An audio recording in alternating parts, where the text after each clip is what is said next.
Shivaji సొంటినేని. Gemini టీవీలో యాంకర్‌గా Shivaji career ప్రారంభమైంది.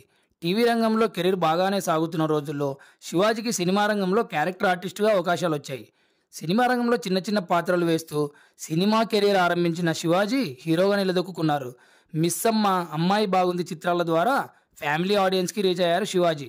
సినిమాలో వచ్చిన ప్రతి రూపాయిని శివాజీ మళ్ళీ సినిమాకే ఖర్చు పెట్టారు. ప్రొడ్యూసర్‌గా 2 సినిమాలు చేసి చేతులు కూడా కాల్చుకున్నారు.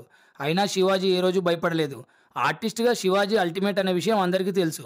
కానీ శివాజీ నట అనుభవానికి తగ్గ పాత్రలు శివాజీ కెరియర్‌లో చాలా తక్కువగా వచ్చాయి. #90s ఈటీవీ విన్ ఓటీటీతో మళ్ళీ ప్రేక్షకుల్ని పలకరించారు శివాజీ.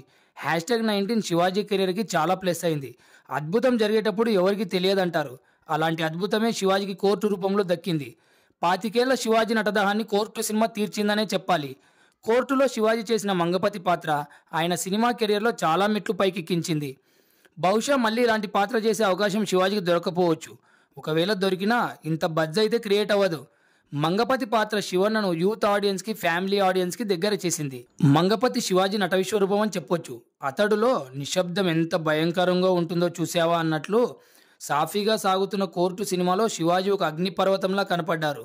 ఏంటి ఏంటి ఏంటి అని శివాజీ టోన్లో గంభీరంగా వచ్చే మాట హర్రర్ సినిమా చూసిన ఫీలింగ్ ఆడియన్స్‌కి కలిగింది.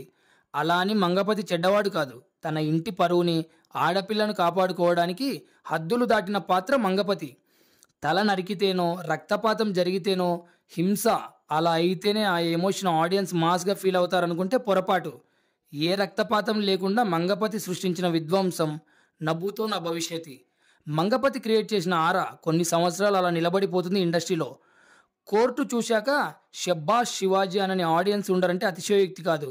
మంగపతి లాంటి పాత్రలు శివాజీ కెరియర్లో ముందు ముందు ఎన్నో రావాలని, శివాజీ నటవైభవం ఎప్పుడూ కోర్టు సినిమాలాగా సక్సెస్ అవ్వాలని